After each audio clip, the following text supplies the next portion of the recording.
টেকসই নির্বাচনী ব্যবস্থার লক্ষ্যে দীর্ঘমেয়াদী সংস্কারের কথা ভাবা হচ্ছে। আর বিতর্কিত ও ত্রুটিপূর্ণ ইভিএম ব্যবস্থাকে বিবেচনায় না নিয়ে ব্যালটেই ভোট গ্রহণের পথে হাঁটছে। নির্বাচন ভবনের সাংবাদিকদের সাথে মতবিনিময় সভায় এসব কথা বলেন নির্বাচনী সংস্কার কমিশনের প্রধান বদিউল আলম মজুমদার। বলেন, সরকারের অভিপ্রায়ের কারণেই আওয়ামী লীগ সহ ২৬টি দলকে ডাকা হয়নি সংলাপে। এইচ এম মেহেদীর প্রতিবেদন। নির্বাচন ব্যবস্থায় সংস্কার কেমন হতে পারে, ভোট গ্রহণ পদ্ধতিই বা কেমন হওয়া উচিত, এসব বিষয়ে সাংবাদিকদের সাথে সংস্কার কমিশনের মতবিনিময় সভা। কমিশনের কাছে নানা প্রস্তাব তুলে ধরেন সাংবাদিকরা। জবাবে কমিশনের সদস্যরা জানান, গ্রহণযোগ্য নির্বাচন পদ্ধতি ঠিক করতে সবার প্রস্তাবকেই গুরুত্ব দেওয়া হচ্ছে।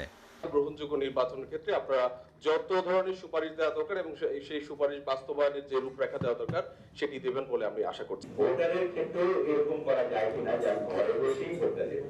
যে কটা দেশ ইভিএম অ্যাকচুয়ালি করতে চেষ্টা করেছে, আমাদের মতো ডেভেলপিং কান্ট্রি, উন্নয়ন দেশগুলো, সেগুলো সেই সমস্ত প্রবলেমসগুলো এখনো কোনোভাবেই উত্তরণ করতে পারেনি। আর কমিশন প্রধান বলেন, বৈষম্য বিরোধী ছাত্র জনতার আত্মত্যাগ ও আকাঙ্ক্ষাকে সামনে রেখে করা হবে সব রকম সংস্কার।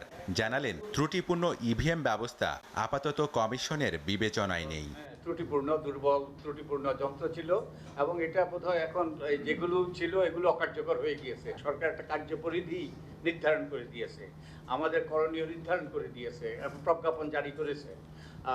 তো অবশ্যই সরকারের অভিপ্রায় অত্যন্ত গুরুত্বপূর্ণ এবং প্রত্যেকেই তাদের মতামত দেওয়ার সুযোগ আছে। এছাড়া জনমতের সঠিক প্রতিফলনের জন্য বাস্তবায়নযোগ্য সব ধরনের প্রস্তাবকে স্বাগত জানানো হবে বলেও জানান বদিউল আলম মজুমদার। কার্যকর হয় তার মাধ্যমে আমাদের এইচ এম মেহেদী হাসান, এসএ টিভি, ঢাকা।